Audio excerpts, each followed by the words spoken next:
ಒಂದು ಕರದಿಂದ ಸ್ಟಾರ್ಟ್ ಮಾಡಿದ್ದು ಸರ್. ನಾನು ಬೆಂಗಳೂರಲ್ಲಿದ್ದೆ. ಇಲ್ಲಿ ನಮ್ಮ ಅತ್ತೆ ಒಂದು ಕರ ಕೊಟ್ಟು ಅವಾಗಿಂದ ಸ್ಟಾರ್ಟ್ ಮಾಡಿದ್ದು. ಇಲ್ಲಿವರೆಗೂ ಬೆಳ್ಕ ಬಂದು ನಿಂತಿದೆ. ಇನ್ನೊಬ್ರು ಕೈ ಕೆಳಗಡೆ ಕೆಲಸ ಮಾಡಬೇಕು ಅಂದ್ರೆ ಇಷ್ಟ ಆಗಲ್ಲ ಸರ್. ಇದನ್ನ ಆಯ್ಕೆ ಮಾಡ್ಕೊಂಡಿದ್ದೀನಿ. ಕರುಗಳು ಬೇಕಾದರೂ ಕೊಡ್ತೀವಿ ಸರ್. ಬೇಕು ಅಂದ್ರೆ ನಾವೇ ಸಾಕ್ತೀವಿ, ಬೇಡ ಅಂದ್ರೆ ಬೇರೆಯವರು ಸಾಕರು ಕೊಡ್ತೀವಿ. ನಮ್ಮಲ್ಲೆಲ್ಲ ಒಂದು ವರ್ಷದೊಳಗಡೆ ಎಲ್ಲ ಇದಕ್ಕಾಗ್ಬಿಡುತ್ತೆ ಸರ್. ನಮ್ಮಲ್ಲಿ ಆಲ್ರೆಡಿ ಪ್ರೆಸೆಂಟ್ ಆಗಿದೆ 52,000 ಕೊಡ್ತೀವಿ ಸರ್. ಎಲ್ಲಿಂದ ತಂದಿದ್ದು? ಇದು ಮೇಲ್ಕೋಟೆ ಕಡೆ ತಂದಿದ್ದೆ. ರೋಗ ಲಕ್ಷಣಗಳು ಬಂದಾಗ ಯಾವ ಥರ ಇಂಜೆಕ್ಷನ್ ಕೊಡಬೇಕು ಎಲ್ಲಾನು ಆಲ್ಮೋಸ್ಟ್ ಒಂದು 50% ಹೇಳ್ಕೊಟ್ಟಿದ್ದಾರೆ ಸರ್. ವಿಶ್ವನಾಥ್ ಸರ್ ಅಂತ ಅವರ ಹೆಸರು ಕರೆಯಲ್ಲ, ದೇವರು ಅಂತ ಕರಿತೀನಿ ಅವ್ರನ್ನ. ಪ್ರೀತಿ ಈಗ ಹಸು ABS ಒಂದು ಪಂಜಾಬ್ ಹಸು ಅಂತ ಹೇಳಿದ್ನಲ್ಲ ಸರ್, ಅದ್ರ ಮಗಳು ಈಗ ಅಲ್ಲೇ 4 ತಿಂಗಳು ಪ್ರೆಗ್ನೆಂಟ್ ಇದೆ. ಮಾರ್ಕೆಟ್ ನೋಡಿ 70,000 90 ಸಾವಿರಕ್ಕೆ ಹೋಗುತ್ತೆ ಸರ್. 1,30,000 ತಂದಿದ್ದೀನಿ. 8 ಲೀಟರ್ ಹಾಲು ಕೊಡ್ತಾ ಇದೆ. ಇದೇ ಉದ್ದೇಶಕ್ಕೆ ನಾನು ದಳ್ಳಾಳಿ ಹತ್ರ ಹೋಗಬೇಡಿ ಅಂತ. ಇದು ಗಿರ್ಲ್ಯಾಂಡ್ ಅಂತ ಸರ್, ಯಾರೋ ರೈತರು ಸಾಕಿದ್ರು, ಅವ್ರ ಹತ್ರ 1,26,000 ಕೊಟ್ಟು ಬಂದಿದ್ದೀನಿ ಸರ್. ಪಟ್ಟೆಲ್ಲ ನಮ್ಮ ದೇವರು ನಮಗೆ ತಗೊಂಡಿದ್ದು 22,000 ತಗೊಂಡಿದ್ದು. ಈಗ ಅದು ನಮ್ಮ ಹತ್ರ ಬಂದು ಡೆವಲಪ್ ಮಾಡ್ಕೊಂಡು ಒಂದು 12-13 ಲೀಟರ್ ಶೆಡ್ಡಿಗೆ ಹಾಕಿದ ದುಡ್ಡೆಲ್ಲ ಬಂದಿದೆ ಸರ್ ನಿಮಗೆ? ಬಂದಿದೆ ಸರ್. ಅವು ಪಾಪ ನಮ್ಗೇನು ಲಾಸ್ ಮಾಡಿಲ್ಲ. ಹೆಂಗಾದ್ರು ಒಂದು 5-6 ಲಕ್ಷ ಬಂದೇ ಬರ್ತದೆ ವರ್ಷಕ್ಕೆ. ಮಿನಿಮಮ್ ಹೇಳ್ತಾರೆ. ಡೈರಿ ಫಾರ್ಮಿಂಗ್ ಮಾಡಿದ್ದು ಖುಷಿ ಇದೆಯಾ ಸರ್ ನಿಮಗೆ? ಆದಷ್ಟು ಖುಷಿ ಇದೆ ಸರ್. ಅವರಿಂದ ಹಸುಗಳಿಂದ ನಾವು ಸರ್. ಸರ್ ನಿಮ್ಮ ಪರಿಚಯ ಹೇಳಿ ಸರ್. ನಾನು ಮಂಡ್ಯ ಜಿಲ್ಲೆ ನಾಗಮಂಗಲ ತಾಲೂಕು ಬೋಗಾದಿ ವಿಲೇಜ್ ಅಂತ. ಸರ್ ನಿಮ್ಮ ಶೆಡ್ದು ಡೈಮೆನ್ಷನ್ ಇದೆ ಸರ್? 100 ಅಡಿ ಅಗಲ 100 ಅಡಿ ಉದ್ದ ಇದೆ ಸರ್. ಇದು ಪೆಡೋಕೆರೆ ಎಷ್ಟಿದೆ ಸರ್ ನಿಮ್ಮದು? ಅದು ಒಂದು 70 ಅಡಿ ಬರುತ್ತೆ ಸರ್. ಸರ್ ಇದು ಶೆಡ್ ಕಟ್ಸೋಕ್ಕೆ ಎಷ್ಟು ಖರ್ಚಾಯ್ತು ಸರ್? ಶೆಡ್ ಕಟ್ಸಲಿಕ್ಕೆ ಹೆಚ್ಚು ಕಮ್ಮಿ ಒಂದು 20 ಲಕ್ಷ ಆಗಿದೆ ಸರ್. ಈಗ ನೀವು ಸ್ಟಾರ್ಟಿಂಗ್ ಶೆಡ್ ಮಾಡಿದ್ರೋ ಏನು ಆಮೇಲೆ ಮಾಡಿದ್ರಾ ಸರ್? ಸ್ಟಾರ್ಟಿಂಗ್ ಮೊದಲು ಒಳಗಡೆ ಮಾಡಿದ್ದು, ಆಮೇಲೆ ಎಣ್ಣೆ ಸುತ್ತಮುತ್ತ ಲಡಾಖ್ ಮಾಡಿದ್ದು ಸರ್. ಶೆಡ್ಡಿಗೆ ಹಾಕಿದ ದುಡ್ಡೆಲ್ಲ ಬಂದಿದೆ ಸರ್ ನಿಮಗೆ? ಬಂದಿದೆ ಸರ್. ಅವು ಪಾಪ ನಮ್ಗೇನು ಲಾಸ್ ಮಾಡಿಲ್ಲ. ಅವರಿಂದ ಏನು ನಮ್ಗೇನು ತಪ್ಪಾಗಿಲ್ಲ ಸರ್. ಸರ್ ನಿಮ್ಮ ಫಾರ್ಮಲ್ಲಿ ಎಷ್ಟು ಹಸುಗಳಿದೆ? 25 ಇದೆ ಸರ್. ಅದರಲ್ಲಿ ಹಾಲು ಕೊಡೋದು ಎಷ್ಟಿದೆ ಸರ್? ಹಾಲು ಕೊಡೋದು ಒಂದು 20 ಇದೆ. ಉಳಿದವು ಒಂದು 3 ಇದೆ. ಆಮೇಲೆ ಒಂದು 2 ಹಸು ಇದೆ ಸರ್. ಒಂದು ದಿನಕ್ಕೆ ಎಷ್ಟು ಹಾಲಾಗುತ್ತೆ ನಿಮ್ಮದು? 200 ಪ್ಲಸ್ ಇರುತ್ತೆ ಸರ್. ಅದು ಫುಲ್ ಹೇಳಲ್ಲ ನಾನು. ಹಾಲು ಕೇನಷ್ಟು ಕೊಡ್ತಾ ಇದ್ದೀನಿ ಸರ್. ಸರ್ ನಿಮ್ಮ ಫ್ಯಾಟ್ ವೇಸನ ಎಷ್ಟು ಬರುತ್ತೆ? 4.1 4.2 ಆ ಥರ ಎಲ್ಲ ಬರ್ತದೆ. 35 ರೂಪಾಯಿ 33 ರೂಪಾಯಿ ಕೊಡ್ತಾರೆ ಸರ್ ಕೇನಸಲ್ಲಿ. ಮತ್ತೆ ಪ್ಲಸ್ ಪ್ರೋತ್ಸಾಹನ ಅಂತ 5 ರೂಪಾಯಿ ಎಕ್ಸ್ಟ್ರಾ ಕೊಡ್ತಾರೆ. 15 ದಿನಕ್ಕೊಂದು ಪೇಮೆಂಟ್ ಆಗುತ್ತೆ. 1 ರಿಂದ 15 ಒಂದು 15 ರಿಂದ ಒಂದು 30ಕ್ಕೆ ಒಂದು ಪೇಮೆಂಟ್ ಬರುತ್ತೆ. 2 ತಿಂಗಳಲ್ಲಿ 2 ಪೇಮೆಂಟ್ ಆಗುತ್ತೆ. ಪ್ರೋತ್ಸಾಹನ ಅದು ಇಷ್ಟೇ ಅಂತ ಸರಿ ಹೇಳೋಕ್ಕಾಗಲ್ಲ, ಬಂದೇ ಬರುತ್ತೆ. ಸರ್ KMF ಇಲ್ಲೇ ಬಂದು ಹಾಲು ತೊಗೊಂಡು ಹೋಗ್ತಾರೆ, ನೀವೇ ಹೋಗಿ ಕೊಡ್ತೀರಾ ಸರ್? 100 ಮೀಟರ್ ದೂರದಲ್ಲಿ ಡೈರಿ ಇದೆ, ಅಲ್ಲಿ BMC ಇದೆ, ಅಲ್ಲಿಗೆ ತಗೊಂಡು ಹಾಕ್ತೀವಿ ಸರ್. ಗಾಡಿ ಇದೆ, ಗಾಡಿಲಿ ತಗೊಳಲ್ಲ. ಸರ್ ನೀವು ಫಾರ್ಮ್ ಸ್ಟಾರ್ಟ್ ಮಾಡಿ ಎಷ್ಟು ವರ್ಷ ಆಯಿತು? 4 ವರ್ಷ ಆಗಿದೆ ಸರ್. ಮುಂಚೆ ಎಷ್ಟಿಂದ ಸ್ಟಾರ್ಟ್ ಮಾಡಿದ್ರಿ? ಫಸ್ಟ್ ಸ್ಟಾರ್ಟಿಂಗ್ 1 ವರ್ಷದಿಂದಲೇ ಒಂದು ಕರದಿಂದ ಸ್ಟಾರ್ಟ್ ಮಾಡಿದ್ದು ಸರ್. ನಾನು ಬೆಂಗಳೂರಲ್ಲಿದ್ದೆ. ತಂದೆ ತಾಯಿ ತೀರೋದ್ರು 2015. ನಮ್ಮ ತಾಯಿ 2012 ಇರೋದು, 2010 ನಮ್ಮ ತಂದೆ ತೀರೋದು. ಇದರಿಂದ ಬಂದು ನಮ್ಮ ಅತ್ತೆ ಒಂದು ಕರ ಕೊಟ್ಟು ಅವಾಗಿಂದ ಸ್ಟಾರ್ಟ್ ಮಾಡಿದ್ದು. ಇಲ್ಲಿವರೆಗೂ ಬೆಳ್ಕೊಂಡು ನಿಂತಿದೆ. ಈಗ ಸರ್ ಇದು ಹೈನುಗಾರಿಕೆ ಲಾಭದಾಯಕನಾ? ಕಷ್ಟಪಟ್ಟು ಮಾಡಿದ್ರೆ ಎಲ್ಲ ಲಾಭದಾಯಕನೇ ಸರ್. ಕಷ್ಟಪಟ್ಟು ಮಾಡ್ಬೇಕಷ್ಟೇ. ಸರ್ ನೀವು ಸ್ಟಾರ್ಟ್ ಮಾಡಿ ಎಷ್ಟು ವರ್ಷಗಳು ಇಲ್ಲ ಎಷ್ಟು ತಿಂಗಳು ಆದಮೇಲೆ ಲಾಭಗಳು ನೋಡಿದ್ರಿ ಸರ್? ಮಿನಿಮಮ್ ಒಂದು 2 ವರ್ಷನಾದ್ರೂ ಬೇಕಾಗುತ್ತೆ ಸರ್. ನಾವು ಫಾರಂ ಮಾಡಿ ಸ್ಟಾರ್ಟ್ ಮಾಡಿ ಆದಾಯ ನೋಡೋಕ್ಕೆ ಮಿನಿಮಮ್ ಒಂದು 2 ವರ್ಷನಾದ್ರೂ ಬೇಕಾಗುತ್ತೆ. ಸ್ಟ್ಯಾಂಡಿಂಗ್ ನಾವು ಕೂತ್ಕೋಬೇಕು ಅಂದರೆ ಸಡನ್ನಾಗಿ ದುಡ್ಡಿದೆ ಅಂದ್ಬಿಟ್ಟು ಬಂಡವಾಳ ಹಾಕ್ಬಿಟ್ರೆ ಅದು ಲಾಭ ಬರಲ್ಲ. 2 ವರ್ಷ ತಗೊಳ್ಳೇಬೇಕಾಯ್ತು. ನನ್ನ ಅನುಭವದ ಮಾತು, ಬೇರೆಯವ್ರದ್ದು ಹೆಂಗೆ ಅಂತ ನನಗೆ ಗೊತ್ತಿಲ್ಲ. ನನ್ನ ಅನುಭವದ ಮಾತು ಸರ್. ಇವಾಗ ಯೂಟ್ಯೂಬ್ ವಿಡಿಯೋ ನೋಡಿ 300 ಲೀಟ್ರು 400 ಲೀಟ್ರು 1 ಲಕ್ಷ 2 ಲಕ್ಷ ಎಲ್ಲ ನೋಡಿ ತುಂಬ ಜನ ಮಾಡಕ್ಕೆ ಮುಂದೆ ಬರ್ತಾರೆ. ಅವರು ಎಷ್ಟು ಸುಲಭವಾಗಿ ಮಾಡ್ಬೋದು, ಇಲ್ಲ ಅವ್ರಿಗೆ ಮಾಡೋಕ್ಕಾಗುತ್ತಾ? ಎಷ್ಟು ಈಸಿ ಸರ್ ಇದು? ಅಂತಲೂ ಹೇಳಕ್ಕಾಗಲ್ಲ, ಕಷ್ಟ ಅಂತಲೂ ಹೇಳಕ್ಕಾಗಲ್ಲ. ಮನ್ಸಿದ್ರೆ ಮಾರ್ಗ ಅಂತ ಮಾಡ್ಬೇಕು ಸರ್. ನಾವು ಕಷ್ಟಪಟ್ಟು ಮಾಡಿದ್ರೆ ಮಾತ್ರ ಇದು. ನಾವು ಬಂಡವಾಳ ಹಾಕ್ಬಿಟ್ಟು ಆಳುಗಳು ಕಷ್ಟಪಟ್ಟು ಕೊಡ್ತೀನಿ, ಅವ್ರ ಕೆಲ್ ಮಾಡಿಸ್ತೀನಿ ಅಂತ ಮಾತುಗಳಿರಲ್ಲ. ನಾವು ಕಷ್ಟಪಟ್ಟು ಮಾಡಿದ್ರೆ ಮಾತ್ರ ಸರ್. ರೋಗಗಳ ನಿರ್ವಹಣೆ ಆದಷ್ಟು 50% ನಾವೇ ಮಾಡ್ಕೊಳ್ಳೋದು ಕಲ್ತ್ಕೊಂಡ್ರೆ ಉತ್ತಮ ಅಂತ ನನ್ನ ಅನಿಸಿಕೆ ಸರ್. ಈಗ ಡಾಕ್ಟರ್ಗಳು ಇರ್ತಾರೆ, ನಾವು ಒಂದು ಫಾರಂ ಕೊಡ್ತಾರೆ, ಅವ್ರನ್ನ ಕಾಯಕ್ಕೆ ಆಗಲ್ಲ.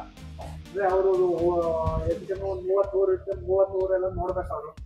ಇದರಿಂದ ಆದಷ್ಟು ನಾವೇ ಅನುಭವ ತಗೊಂಡ್ರೆ ಅಂತ ನನ್ನ ಅನಿಸಿಕೆ ಸರ್. ಸರ್ ನಿಮ್ಮಲ್ಲಿ ಜಾಸ್ತಿ ಕಾಣಿಸ್ಕೊಳ್ಳೋ ರೋಗಗಳು ಯಾವುದು? ಶೀತಕ್ಕೆ ಬರುತ್ತೆ, ಗದ್ದೆಯಲ್ಲಿ ಮನೆಕೊಂಡು ಬರುತ್ತೆ. ಜಾಸ್ತಿ ಬರುತ್ತೆ ಶೀತಕ್ಕೆ. ನಮಗೆ ಕಾಳದೆ ಒಂದು ಬಾವು. ಅಲ್ಲಿ ಹೈಯೆಸ್ಟ್ ಹಾಲು ಕೊಡೋದು ಯಾವ್ದು ಹಸು ಸರ್? ಎಷ್ಟು ಕೊಡುತ್ತೆ? ಇದೆ ಸರ್. ಇದು ನಮ್ಮ ಮನೆ ಹಸು ಇದು ಹಾ. ಕರುವಿನಿಂದ ಸಾಕಿದ್ದು. ಒಂದು 15 ಲೀಟರ್ಗಿಂತ ಬರುತ್ತೆ ಸರ್. 13 ಲೀಟರ್ ಬೆಳಿಗ್ಗೆ ಒಂದು 15 ಲೀಟರ್ ಬಂದೇ ಬರುತ್ತೆ. ಸರ್ ನೀವು ಸ್ಟಾರ್ಟಿಂಗ್ ಹಸುಗಳು ಎಲ್ಲಿಂದ ತಂದ್ರಿ? ಎಲ್ಲ ಮನೆ ಕರುಗಳೇ ಸರ್, ಎಲ್ಲ ಸಾಕೊಂಡು ಒಂದು ಹತ್ತತ್ತವಾಗ ಮುಂದೆ ಹೋಗಿರುತ್ತೆ. ಅವು ಏನು ಹೊರಗಡೆಯಿಂದ ಏನು ತಂದಿಲ್ಲ, ಮನೆ ಕರುಗಳೇ ಸಾಕಿ ಕರು ಮನೇಲೆ ಹುಟ್ಟಿದ್ದು ಸರ್. ಇದು ದ್ರವ ಇತ್ತು, ದ್ರವ ಒಂದು 15 ಹಾಲು ಕೊಡೋದು, ಅದು ಒಂದು ಹೊಟ್ಟೆಲ್ಲಿ ಹುಟ್ಟಿದ್ದು ಇದನ್ನು ನಾವು ಬೆಳೆಸ್ಕೊಂಡು ಈಗ ಒಂದು 13 ಬೆಳಿಗ್ಗೆ ಸಾಯಂಕಾಲ ಒಂದು 13 ಬರುತ್ತೆ, ಬೆಳಿಗ್ಗೆ ಒಂದು 15 ಬರುತ್ತೆ. ಸೆಮೆನ್ ಯಾವ್ದು ಕೊಡ್ಸಿದ್ರಿ ಸರ್? ಕೊಡ್ತಾರಲ್ಲ ಅದೇ ಸರ್. ನೀವು ಕರುಗಳು ಮೊದಲನೇ ದಿನದಿಂದ ಹೇಗೆ ಸಾಕ್ತೀರಾ ಸರ್? ಏನಿಲ್ಲ ಸರ್, ಹೊಟ್ಟೆ ತುಂಬ ಹಾಲು ಕೊಡ್ಬೇಕಷ್ಟೇ ಇತ್ತು. ಮತ್ತೆ 7 ದಿನ ಮತ್ತೆ 14 ದಿನ 21 ದಿನಕ್ಕೊಂದ್ಸರಿ 3 ಟೈಮ್ 3 ಬಾರಿ ಜಂತುಗಳನ್ನ ಔಷಧಿ ಹಾಕ್ಬೇಕು.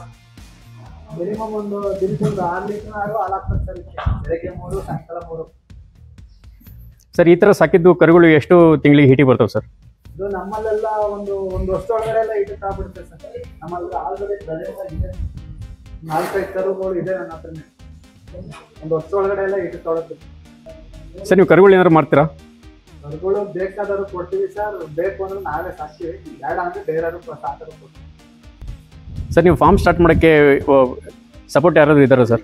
ಸಪೋರ್ಟ್ ಇದ್ದಾರೆ ಸರ್. ನಮ್ಮ ರಿಟೈರ್ಡ್ ಡಾಕ್ಟ್ರು ವಿಶ್ವನಾಥ್ ಸರ್ ಅಂತ, ಅವರ ಹೆಸರು ಕರೆಯಲ್ಲ, ದೇವರು ಅಂತ ಕರಿತೀವಿ ಅವ್ರನ್ನ ಪ್ರೀತಿಯಿಂದ. ಸರ್ ಏನು ಸಪೋರ್ಟ್ ಮಾಡಿದ್ರು, ಹೇಗೆ ಸಪೋರ್ಟ್ ಮಾಡಿದ್ರು? ನಮಗೆ ಹಸುಗಳು ಯಾವ ರೀತಿ ಸಾಕಬೇಕು, ಮತ್ತೆ ಯಾವ ರೀತಿ ಅವಕ್ಕೆ ರೋಗ ಲಕ್ಷಣಗಳು ಬಂದಾಗ ಯಾವ ಥರ ಇಂಜೆಕ್ಷನ್ ಕೊಡಬೇಕು ಎಲ್ಲಾನು ಆಲ್ಮೋಸ್ಟ್ ಒಂದು 50% ಹೇಳ್ಕೊಟ್ಟಿದ್ದಾರೆ ಸರ್. ಮೆಡಿಸಿನ್ ನೀವೇ ಮಾಡ್ತೀರಾ? ಒಂದು 50% ಮಾಡ್ತೀನಿ ಸರ್. ಬೇರೆ ನಮ್ಮ ಲೋಕಲ್ ಡಾಕ್ಟರ್ ಇದ್ದಾರಲ್ಲ, ಅವರು ನಮ್ಮ ಕೈಲಿ ಆಗಲಿಲ್ಲ ಅಂದಾಗ ಅವ್ರನ್ನ ಕರ್ಸ್ಕೊತೀನಿ ಸರ್.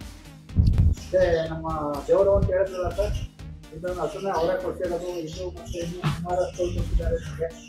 ಅವರಿಂದ ಭಾಳ ಉಪಯೋಗ ಆಗಿದೆ ಸರ್ ನನಗೆ. ಸರ್ ಎಷ್ಟಾಯ್ತು ಸರ್ ಇದು ಹಸು ಖರೀದಿ?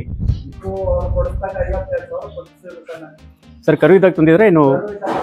ಹಾಲು ಖರೀದಿಗೆ ಒಂದು 8 ಲೀಟರ್ ಹಾಲು ಬರ್ತಾ ಇತ್ತು. ಹಾಂ. 52,000 ಕೊಡ್ತಿದ್ರು ಸರ್. ಎಲ್ಲಿಂದ ತಂದಿದ್ದು? ಇದು ಮೇಲ್ಕೋಟೆ ಕಡೆ ತಂದಿದ್ದು. ಇವಾಗ ಎಷ್ಟಿದೆ ಸರ್ ಮಿಲ್ಕ್ ಇಂಡು? ಇದು ಮಿಲ್ಕಿಂಗ್ ಒಂದು 15 ಪ್ಲಸ್ ಇದೆ ಟೈಮ್ಗೆ? ಹಾಂ. ಈಗ ಒಂದು ಇದು ಆಗಲೇ ಒಂದು 6 ತಿಂಗಳು ಆಗಿದೆ. ಈಗ ಹಾಲು ನಿಲ್ಸೋ ಟೈಮ್ ಸರ್ ಇದು. ಸರ್ ಎಷ್ಟನೇ ಸೋಲ್ದು ಕರು ಸರ್ ಇದು? ಇದು ಈಗ 3 ಹಸು ಸರ್. ಸರ್ ನೀವು ಹಸು ಆಯ್ಕೆ ಹೇಗೆ ಮಾಡ್ತೀರಾ? ಏನಿಲ್ಲ, ಕಣ್ಣಿಗೆ ನೀಟಾಗಿ ಕಾಣ್ಬೇಕು ಸರ್ ಹಸುಗಳು. ಮತ್ತೆ ಇಲ್ಲಿ ಈ ಹಾಲು ಕೆಂಚು ಬಡಿ ಇರ್ತದಲ್ಲ, ಇದು 4 ಒಂದೇ ಸಮ ಇರಬೇಕು. ಮತ್ತೆ ಈ ನರಕಟ್ಟುಗಳು ಮತ್ತೆ ಕಾಣಿಸ್ಬೇಕು, ಈ ಥರ ನರಗಳು ಹಸುಗಳು ತರಬೇಕು ಅಂತ. ಇದರಲ್ಲೂ ದಳ್ಳಾಳಿ ಹತ್ರ ಹೇಳ್ತೀನಿ, ಮತ್ತೆ ದಯವಿಟ್ಟು ಹೋಗ್ಬೇಡಿ. ಏನೇ ತಗೊಂಡ್ರು ರೈತರ ಹತ್ರ ಹೋಗಿ.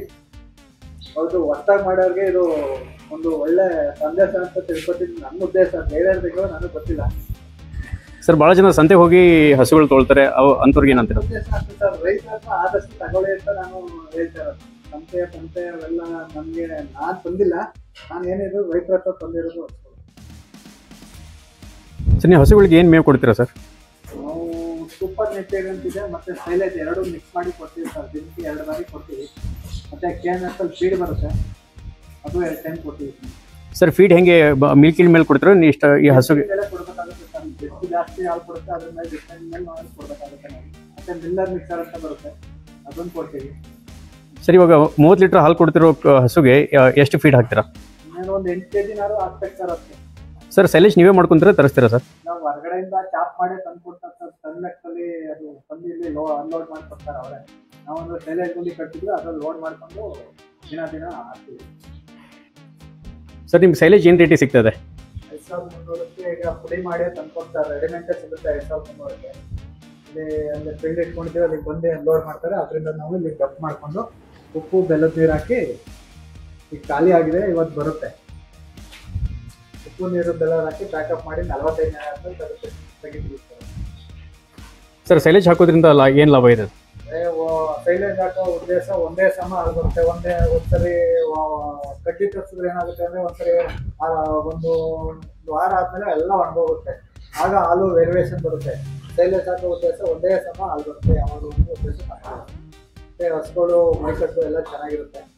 ಆ ಉದ್ದೇಶದಲ್ಲೂ ಹಾಕ್ತೀವಿ ಸರ್. ನೀವು ಒಳಗಡೆ ಇನ್ನೊಂದು ಸೆಕ್ಷನ್ ಮಾಡಿದ್ರಾ, ಅದೇನು ಸರ್ ಅದು? ಅದು ಪಡ್ಡೆಗಳು ಮತ್ತೆ ಹಾಲು ನಿಲ್ಸಿರೋ ಹಸುಗಳು ಆ ಥರ 3 ಭಾಗ ವಿಭಾಗ ಮಾಡಿದ್ದೀನಿ ಸರ್ ನಾನು. ಸರ್ ತೋರಿಸ್ತೀರಾ ಅದು ವೀಕ್ಷಕರಿಗೆ? ಹಾಂ.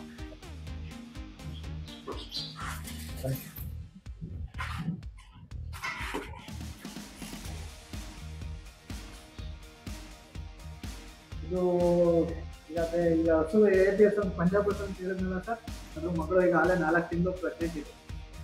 ಸರಿ, ನಿಮ್ಮಲ್ಲೇ ಬೆಳೆದಿದ್ದ ಹೇಗೆ? ನಮ್ಮಲ್ಲೇ ನಾವೇ ಬೆಳೆಸಿರೋದು. ಇದು ಮತ್ತೆ ಇದು 3 ರೆಡಿ ಇದೆ. ಅಲ್ಲೇ 4 ತಿಂಗಳು ದಪ್ಪ ಇದು ಪ್ರೆಸೆಂಟ್ ಏನು ವಾರ ಆಗದೆ ಥರ ಹಾಕೋ ಬಂದಿದೆ ಸರ್. ಸರ್, ಹಸುಗಳದ್ದು ಏನು ರೇಟ್ ಇರುತ್ತೆ ಸರ್? ಮಿನಿಮಮ್ ಒಂದು 70,000 ಇರುತ್ತೆ ಸರ್. ಇದಕ್ಕೆಲ್ಲ ಸರ್ ಇದಕ್ಕಿಂತ 1 ಲಕ್ಷದ ಮೇಲೆ ಇದೆ ಈಗಿನ ಇದರಲ್ಲಿ. ಫ್ಲಾಟ್ ವೇಸನ್ ಅಪ್ ಚೆನ್ನಾಗಿ ಬರುತ್ತೆ ಸರ್. HF ಕಮ್ಮಿ ಬರುತ್ತೆ. ರೆಡ್ ಎನ್ ಹಸು ಜರ್ಸಿಲಿ ಫ್ಲಾಟ್ ವೇಸನ್ ಅಪ್ ಚೆನ್ನಾಗಿ ಬರುತ್ತೆ. ಅದು ಮೇಂಟೆನೆನ್ಸ್ ಮೇಲೆ ಡಿಪೆಂಡ್ ಆಗುತ್ತೆ ಸರ್. ಸರ್, ನೀವು ಹಿಡ್ಕೊಂಡಿರೋ ಹಸು ಡೀಟೇಲ್ಸ್ ಹೇಳಿ ಸರ್. ಇದು ಒಂದು ವರ್ಷದ ಮೇಲೆ 4 ತಿಂಗಳು ಪಡ್ಡೆ ಸರ್. ಈಗ ಆಲ್ರೆಡಿ ಹಬ್ಬ ಆಗಿದೆ, 4 ತಿಂಗಳು ಆಗಿದೆ ಪ್ರೆಗ್ನೆಂಟ್ ಇದೆ ಸರ್. ಇಷ್ಟಪಟ್ಟು ಸಾಕಿದ್ದೀನಿ ಸರ್ ನಾನು. ಸರ್, ಸಣ್ಣದಿದೆ ಅಂದರೆ ಹುಟ್ಟದಾಗಿಂದ ನೀವೇ ಸಾಕಿದ್ದ? ನಾನೇ ಸಾಕಿದ್ದೀನಿ ಸರ್. ಸರ್, ಈ ಥರ ಹಸುಗಳು ಕರುಗಳು ಏನು ರೇಟಿಗೆ ಸಿಗುತ್ತೆ ಸರ್? ಈಗ ಅಂದಾಜು ಇದು ಇವತ್ತು ಮಾರ್ಕೆಟ್ಗೆ ನೋಡಿ 70,000 90,000 ಹೋಗುತ್ತೆ ಸರ್. ಸರ್, ರೈತರಿಗೆ ಬೇಕಂದ್ರೆ ಈ ಥರ ಹಸುಗಳು ಪಡ್ಡೆಗಳು ಕೊಡಿಸ್ತೀರಾ ನೀವು? ಇಲ್ಲ ಸರ್, ಆ ವ್ಯಾಪಾರ ಮಾಡಲ್ಲ. ನಾನು ಸಾಕ್ಬೇಕು, ಸಾಕ್ತೀನಿ ಅಷ್ಟೇ, ವ್ಯಾಪಾರ ಅಂತೂ ಮಾಡಲ್ಲ. ಸರ್, ಮೇಡಮ್ ಹಿಡ್ಕೊಂಡಿರೋ ಹಸುದು ಏನು ಡೀಟೇಲ್ಸು? ಅದು ನೀವೇ ಸಾಕಿರೋದಾ? ಸಾಯಂಕಾಲದಿಂದ ನಾವೇ ಸಾಕಿದ ಸರ್. ಅದು ಈಗ 8 ತಿಂಗಳ ಹಬ್ಬ, ಒಂದು 15 ತಿಂಗಳು ಕರು ಹಾಕುತ್ತೆ ಸರ್. ಸರ್, ಹಸು ಕಟ್ಟಿದ್ರೆ ಎಲ್ಲೂ ಹೊರಗೆ ಹೋಗೋಕ್ಕಾಗಲ್ಲ, ಎಲ್ಲೂ ನೆಂಟರ ಮನೆಗೆ ಹೋಗೋಕ್ಕಾಗಲ್ಲ ಅಂತಾರೆ, ನೀವೇನು ಹೇಳಿ? ಕಮ್ಮಿ ಮಾಡ್ಬೇಕು ಸರ್. ಅದನ್ನ ನಾವು ಟೈಮ್ ಅಂತೂ ಪಿಕಪ್ ಮಾಡಲೇಬೇಕು. ನೆಂಟರ ಮನೆ ಆದಷ್ಟು ಕಂಟ್ರೋಲ್ ಮಾಡಿದ್ರೆ ನಾವು ಹಸು ಸಾಕಾಗಲ್ಲ, ಇಲ್ಲಾಂದ್ರೆ ಭಾಳ ಕಷ್ಟ ಆಗುತ್ತೆ.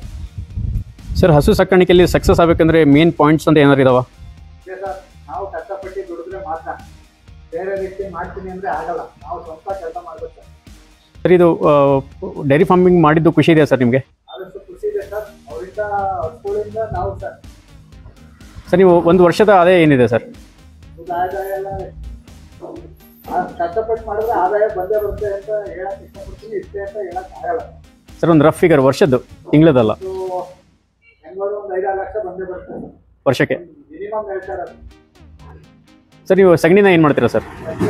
ಮಾರಾಟ ಮಾಡ್ತೀವಿ ಸರ್. ಒಂದು 3,000 ಕೊಡ್ತೀವಿ. ಟ್ರ್ಯಾಕ್ಟರ್ ಲಾರಿ ಲೋಡು 20,000 ಕೊಡ್ತೀವಿ ಸರ್.